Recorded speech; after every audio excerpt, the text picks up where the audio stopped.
Let's do this. The Cult of Hockey podcast by the faithful and for the faithful. I'm David Staples of the Edmonton Journal, and I'm here today with Bruce McCurdy. Hey, Bruce. Hey, David, how are you tonight? I'm feeling pretty good. I still have a bit of a cough, but I'm feeling a lot better. Good. Feeling a lot more energized. Certainly the hockey game tonight. It was kind of an old-fashioned run and gun game, lots of up and down the ice, Mhm. which the Oilers eventually won by a score of 5-3 with a wonderful, beautiful, fantastic empty net goal right at the Mhm. end. The cherry on top.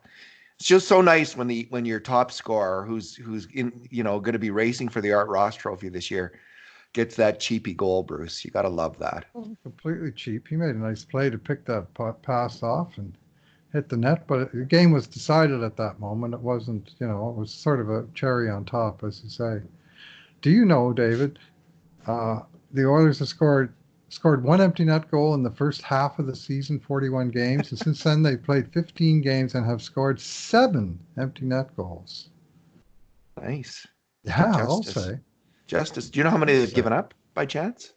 I think in those 15 games, none. They were way behind the eight ball. It was like one Yeah. for and six or seven against, and now I think they're actually maybe even more for than against because I think it's 7-0 since the turning point of the season that when they recalled Kyler Yamamoto. All right. This is our two good things, two bad things, and two numbers podcast. And Bruce, because it's a Oilers win, I think we're going to cheat again. We just can't help ourselves, and we're going to go to two It's good not things cheating. each. It's It's kind not of cheating. cheating. It's our podcast. I mean, you could call it four good things, two bad things, Well, or there you you could say go. two good things each, two bad things. Anyway. Why don't you start off with a good thing? Okay, I'm going to start off with an unexpected good thing, which is the terrific play tonight of Adam Larsson, who I thought we saw the good Adam Larsson tonight, and we haven't seen enough of this guy this year. But man, was he battling and brawling and scrumming and mixing it up along the boards and in the trenches and the what they call the dirty areas, and he won the vast majority of those battles. And he was laying on the body. He had five hits in this game, but uh, most surprisingly was he recorded a +3, which very much reverses a goal bleeding trend that he's had for a while. And his regular partner Adam Larsson was even on the night. Oscar Kleppbaum was even, and Larsson was +3, but he was. I just loved his play from basically the ringette line down to the end boards. I just thought he was a big force in this game, and Yeah. that Adam Larsson can play for me all night, all year, all decade. That's love the big greasy, um, take no crap defenseman. He was very, very good. And it made me almost feel bad about writing that blog post the other day saying that I'm now leading towards seeing Adam Larson get traded Hmm. for a forward. But like you say, we haven't always seen that Adam Larson this year. And the Oilers have a surplus of really good defensemen, including Chris Russell. So I'll just stick with that for now. But Adam Larson he had one of those great Adam Larson games, which he's had at Hmm. times. He had a run of them in December, played Right. very well in December, and then he kind of tailed off. And in the last before this game, the last 3 or 4 games were particularly kind of rancid, which probably partly inspired me to write that post. But I do think I was looking at the bigger picture and saying Yeah, that. I do too. So And you made one point, like we got a little bit of pushback from people saying you don't trade a defenseman like that before the playoffs. But I think the point you were making in the podcast was that because it's before the playoffs, that pushes Larson's value up for other teams, and they might be prepared to yes, give up a little more. Now, the same case can be made that he's pushing up his value here in Edmonton. But either way, if you are going to trade him, that might be the time you get the most for him. So, yeah, and you have Chris Russell, I think, who plays a very similar role, can play with Oscar Clefbaum um, on that pairing, and I just don't see in the long run, Bruce, the Oilers being able to afford Larson. with the salary cap. They're going to have to pay Yamamoto. They're going to have to pay Bear. They're going to have to pay Nuge. So I think they're going to have to trade him at some point. And the point is, so you have to ask yourself as the GM, okay, when is the right moment? So, excuse me, but we won't go over that. Right. I'll give Upset. we've enough said on that at least. We have gone over it. My good thing, Bruce, was the grind line. Mm-hmm. Sheahan, Archibald, and Zach Cassian. Great first goal. And I often tell my players when I'm coaching to do what Josh Archibald did on that first shift. That was If you don't have perfect. a pass and there's some guy bearing down on you at the neutral zone, put it up, pass the puck to yourself off the boards, chase after it. I say, tell Connor McDavid does that at least once a game, twice a game. It's a great play. Be like Connor McDavid and do that. And so Josh Archibald was like Connor McDavid today. He put it off the boards to himself, rushed down the ice, put it back to Cassian over, and Sheahan drained it. That line, Bruce, was like a second line all night long. They were so effective on the attack. I don't know, they got one more chance. Cassian got a breakaway chance, but I just was really impressed with their hustle, their defensive effort. Sheahan took a couple penalties, of course, but Yeah. and I guess they were penalties. But how that Draisaitl thing was not a penalty is beyond me. But we won't get into that. But that line, I think that um, Sheahan needs to play with two speedy wingers, and Zach Cassian qualifies. Zach Cassian is a fast hockey player, and when you get Big Sheahan in the middle, who's a smart, defensively responsible hockey player, playing with two fast players, it was Nygaard earlier who just signed a new contract, quite a value contract with the Oilers, a good play by Ken Holland, and Archibald. Now it's Cassian instead of Nygaard. I really like that line. I don't like it as much when it's Carrick because I think he kind of replicates what Sheahan does, but doesn't do it as well. So good line from the good play from the grind line tonight. Yeah, I love that first goal. I've mentioned to you in the past how much I love the wall stretch pass. But Archibald went up that with a wall stretch pass to himself. That Yeah, was just an absolute perfect dump and bank off the boards. And then when he won the race to it because he was busting his butt like he did all game again. Once he won the race, he made a real sharp backhand feed to catch Cassian coming in behind him, and that opened up the lane to the net. And I'm not sure if Cassian passed or if he shot for the rebound or anyway. I think the goalie got a piece of Cassian's shot, but Sheahan tapped it home. So that was a beautiful way to start the game with two great shifts ending in a goal. and Cassian's breakaway was also nice.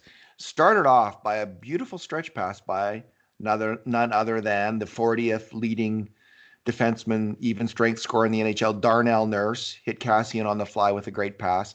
And Cassian did a good job to puck protect from a fairly aggressive defensive play and get a pretty dangerous shot off on net on his break. So great pass from Darnell Nurse, who gets a lot of stick in Edmonton for not being a great passer, and sometimes from me as well. Mhm. But a hell of a pass, and Nurse is getting those points somehow, Bruce, as we were saying. Like there's not just magic.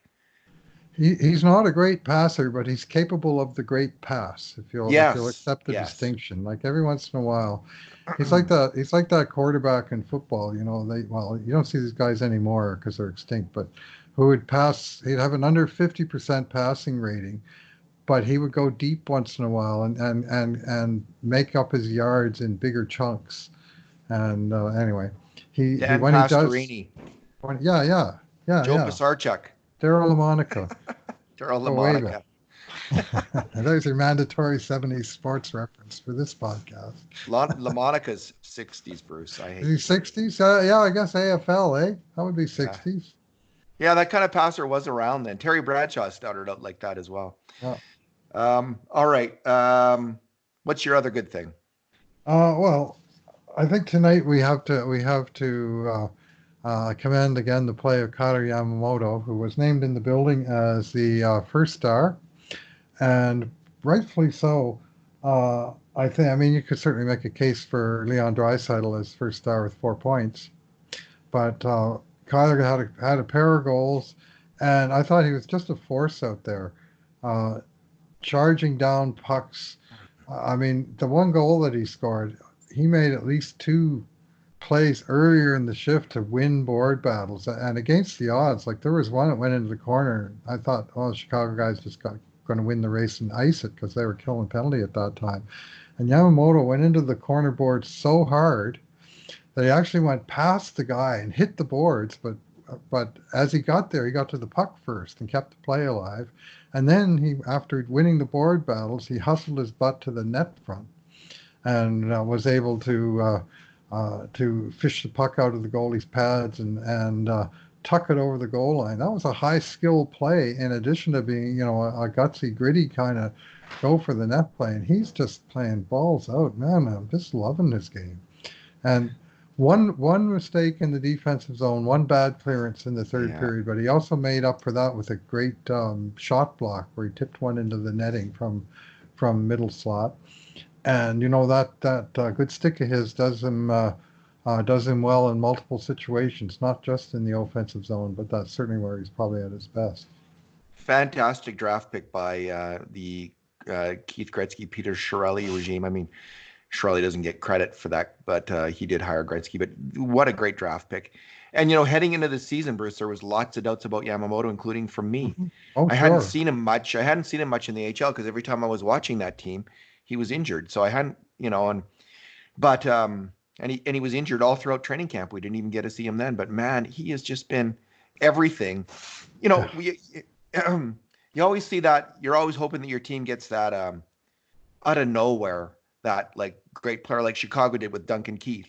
And it looks like, I'm not saying Ethan Bear's as good as Duncan Keith, but it looks like out of nowhere we have that defenseman now in Ethan Bear, who's just like a top four defenseman who can really get the job done. And now out of nowhere we have that little guy. A lot of teams develop that little guy. Johnny Gaudreau in Calgary came out of nowhere, really. Alex DeBrincat in Chicago out of nowhere. And now we have, now we have that in Edmonton with Kailer Yamamoto. So very, very good. Very good. Very pleasant. He finally got a shot on the first power play and first power play unit with McDavid out of the lineup. Yamamoto was the guy that filled in. And after a disastrous first power play where the unit gave up a shorthanded goal, they scored later on the second and third power plays. But Yamamoto, on the first period of his first insertion onto the power play, after scoring all of his points at even strength to them, scored a goal. Like very first period, and he is cashing them in. He's taking advantage of his opportunities, and I mean they've given him a wonderful opportunity with Draisaitl and Nugent Hopkins. They asked him about that in the post-game interview, and he's basically saying it's a dream to play with two players of that capacity, but he's doing his part and then some. My good thing is Leon Draisaitl, Bruce. As a segue there, Leon Draisaitl just had a monster game. Mm-hmm. Leon Draisaitl is a monster player. Yep. We'll see how the Oilers do here with McDavid out, but there's a chance if the Oilers go on a bit of a, at least hold their own, hang in there. Leon Draisaitl, he might not only lead the league in scoring, he might be their MVP of the NHL this year. He just, those backhand passes he was throwing all game long were astonishing. His work rate all game long was astonishing. Mm-hmm. Just play after play after play. He was driving the play, dominating the play in both ends of the ice. And man, this is the Draisaitl that we first saw, revealed himself in the 2017 playoffs against Anaheim. Made me real happy that they had signed him up long-term for that amount of money. And I have to keep always bringing that up. It's true. And we're seeing it again. David, if he would have signed an 8-year contract at my figure, it would have been an even better contract. Don't you know this? Yes. Indeed, Bruce. Indeed. And I'm sure he would have signed it. I would have said, just here, Leon, we're sign here, 8 years. Yeah. Anyway, I'm glad he got as much as he did because he won't. I think he's happy with his contract. He's got no reason to be unhappy. When he signed it, it was a player friendly kind of contract. That's true. No denying that. But I thought he was going to earn it, and so did you, and so did a lot of other people. And he's more than earned it. He's just crushing it. He's the best player. Many nights, he's in the top 5 players in the NHL right now, and he's got a chance to be the MVP. So that's pretty Well, spectacular. the window is actually to MVP, which many saw as, this is McDavid's team, and but that window has just opened. If Leon can play during McDavid's absence and carry the team in the manner that his line did tonight, Yeah, that's really going to open some eyes. He made one play tonight, David, or maybe it was 6 plays all right in a row. I think it was in the second period. It was down by the left, uh, uh, attacking left side of the goaltender's blocker side, and Leon recovered a puck around the goal line, and he made about 5 stick handles in a row, like just impromptu. It wasn't like, here's my move, I got it all figured out, because the puck was bouncing and opponents were sort of whizzing by left and right, and somehow he dangled that puck and maintained control, bouncing puck, and he made about 4 or 5 touches, and then he whipped a backhand pass right across the slot and right onto the stick of was it Yamamoto? I think it was the right shot that was coming in, and just too low to and too surprised, I think, to get the pass to get a decent shot away. But just the level of skill and the hand-eye coordination that guy has, just off the charts. what an amazing hockey player is. One thing I noticed, Bruce, I'm going to sneak in a third good thing. Sorry. Um, the Oilers broke the puck up the middle of the ice a lot in the third period. Yes, That I was sure really did. impressive. They were looking for it. It was there. They're just not this horrible, predictable, rancid team that goes up the boards every time. They go up the middle of the ice consistently, and it's paying off in spades. So good. You had tip to Dave Tippett for bringing in that strategy. Two other really experienced winning coaches didn't do that. I wonder what would have happened if Todd McClellan had wedded himself to that strategy in his tenure, if that would have worked for that team. Maybe they didn't have the puck moving defenseman at that time to pull that off. It's possible, especially after Sekera got hurt.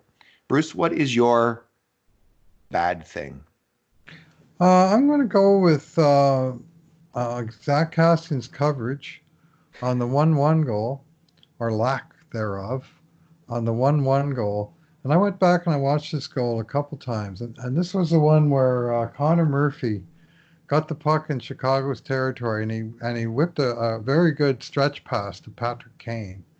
And Patrick Kane did Patrick Kane things as he came into Edmonton's territory, and he stick handled the puck about 40 times as he dangled and tempted the defenseman while maintaining perfect control. And then he made a pass across to Brandon Saad, which Saad buried into the top corner. Perfect finish. Well, if you go back and you look at the beginning of that play, as Murphy's making the pass, both Cassian and Saad are turning and breaking up ice, and they're dead level with one another, with Cassian on the inside. And if Yeah, Cassian skates with Saad, he basically has them all the way up the ice. And yet, by the time, of course, they follow the stretch pass up the ice and all the dangling by Kane. And by the time Saad and Cassian reemerge into the picture, Cassian is a good 5 to 7 feet behind Saad, and of course Kane's going to make that pass all day, and he puts it on his stick, and Saad makes the shot, and that's not. And that, to me, that was a play where I was going, oh, I thought the whole idea here was this was going to be a team 200-foot front to back hustle effort. We can't be giving them any freebies, and that, I mean, it wasn't a freebie. It was a great goal by Chicago. Credit where due. All 3 guys made a great play, but Cassian got beat because the other guy out hustled him, and so yeah. for that he gets my bad thing. I have one thing to say about Cassian's effort on that play, Bruce. Sad. All right. Sorry. It's quite It's right out of the sad, Gene Principe actually. playbook, man. All right, my bad thing is really similar. I thought Oscar Klefbom's back check was both weak, like slow, and also on all 3 goals. If they had just gone to the shooter, if they just had a guy on the shooter, now it was a little harder on Benning there, but I think actually Nuge might have gone to the shooter on the third Chicago goal, and Benning could have taken the guy carrying the puck in. But Klefbom's play on the shorthanded goal, man, all he had to do was like just hustle harder back, just get back harder. He would have blocked that passing lane. And just when he came into the zone, instead He of got going towards the guy with the puck who was already covered by Nuge, go towards the shooter, go towards Taves. And I think he could have blocked off that shot. It was just kind of a brain cramp on his part. He's been playing really well. I don't have any problems with Oscar Klefbom at this point, but that was not, that was Remember, really weak remember defense Tippett was barking at the ref after that goal, and they weren't sure why. because he was, I think Klefbom got blocked a wee little number bit. 6, Alimata, picked, just kind of got in the path of Klefbom and got there first. So it's not really a pick, but it's not really like he had no reason to go there other than to get in the way. So It was a legal Tippett pick. Tippett was giving the ref a little bit of an earful, but that did hamper Klefbom getting back in the play. But that play, it was a disaster at the offensive blue line, and all the fallout after that was a direct result of the mess at the offensive blue line, which did involve Klefbom there as well. So Yeah. you're certainly right to lay it on him a little bit. You know what Ed Whalen would call that, Bruce? A malfunction at the Malfunction at the junction. junction. Always All happened on right. the third. It always happened on the third move, right? The tag team they do the move once and they put the other guy down. They do the move a second time, they put him down. Every time they tried it the third time, it always went wrong. It was like clockwork. And my other favorite was when they would smash heads in the middle of the ring. A meeting of Uh-huh. the minds. Oh yeah, I had a few Next, we'll go on sayings. to Sure. Bill Matheson. Favorite slogans. All right, I think we're at our numbers, Bruce. What is your numero? I'm going to steal a number that was mentioned during the broadcast tonight, but I think it's damn impressive, and that is 50 power play goals by the Oilers this year through 56 games. 50 power play goals. They're tied for the league with Boston Bruins, very hot team with 80 points. Boston has 50 goals on 190 power play chances.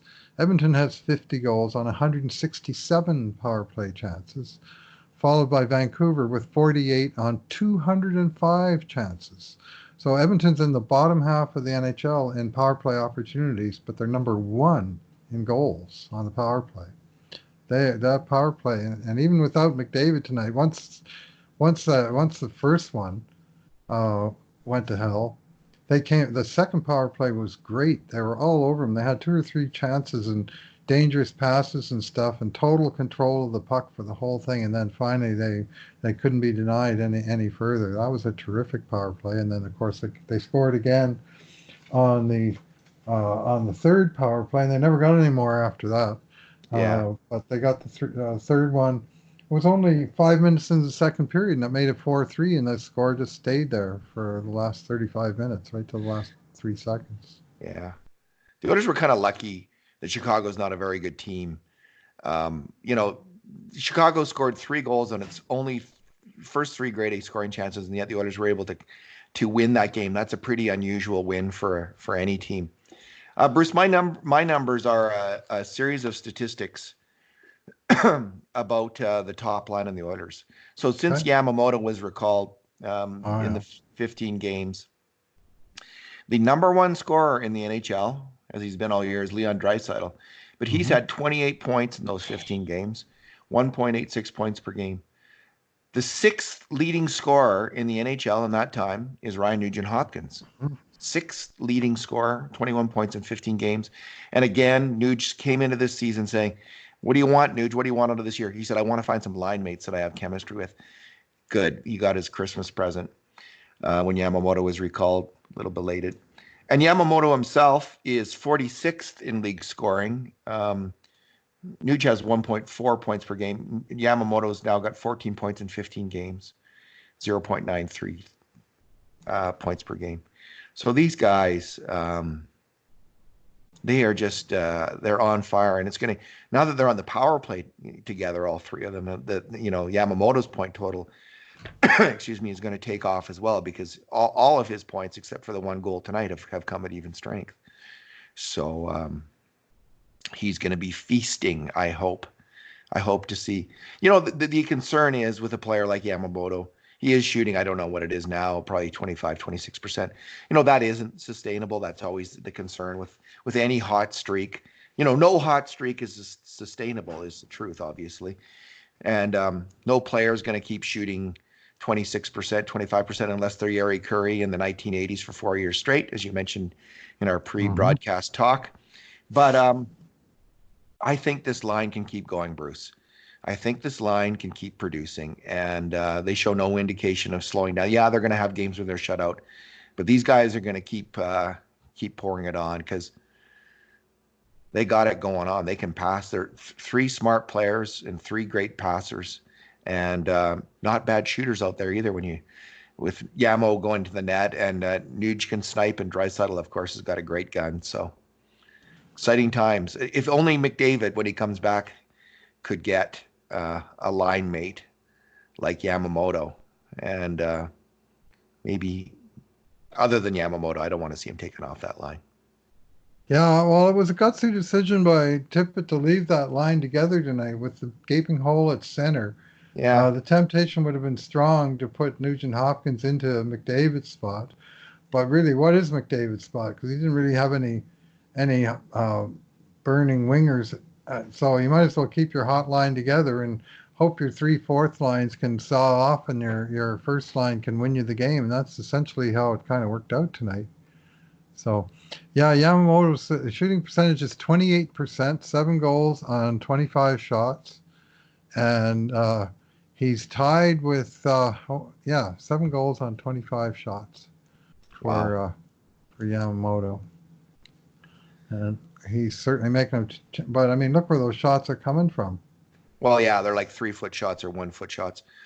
The line I think is going to come on, Bruce. I really like. I think the checking line is going to be good because it's been good. That grind line's been good for the last throughout this whole streak where the Oilers have been playing well in these last 15 games.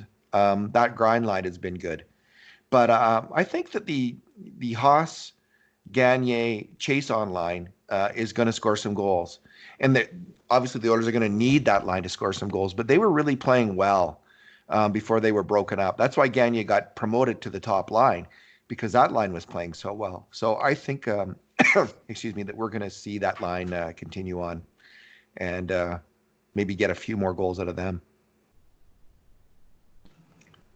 Well, they're going to need him. I mean, the elephant in the room that we just sort of touched on to this point is the news that we got today about Connor McDavid and the fact that he's going to be out of action for 2 to 3 weeks at a very busy time of the Oilers' schedule. Mm-hmm. And so that's going to increase the workload on a few guys. I mean, it was actually Nuge that led the way tonight with almost 25 minutes up front, because he played 3.5 minutes on the penalty kill as well as power play and on the first line. So he was really playing in all situations, Nuge, and he's got it going on, man. He's playing really well this last few weeks, really, really well. You can see he's having so much fun out there, really feeling it. So good for Ryan Nugent-Hopkins. Yeah, he deserves it after all the heavy lifting he's been asked to do in the recent seasons. Indeed. All right. Well, let's leave it there, Bruce. Thanks for talking tonight. Were you wanting to mention at all the Joachim Nygaard signing? Not much. I just think it was a good signing of a fast, speedy player. And I think I'm about to die in a coughing fit here. So. Oh, okay. Yeah, they got a guy to take a salary cut to hang around. So Holland's doing some sharp work. That's 4 guys he signed in about a month now, starting with Caleb Jones. That's right. So he's got starting to take care of business with time to spare. So I'm liking most of the moves. The Castian contract, I think that's going to take a while to play out. But anyway, busy day. All right. And we should just say, everyone, I think in the hockey world is just really sad tonight and worried about Jay Bouwmeester. And that's a really scary thing that we all saw. We've seen most of us have seen the videotape by now. And of course, we're all wishing him well.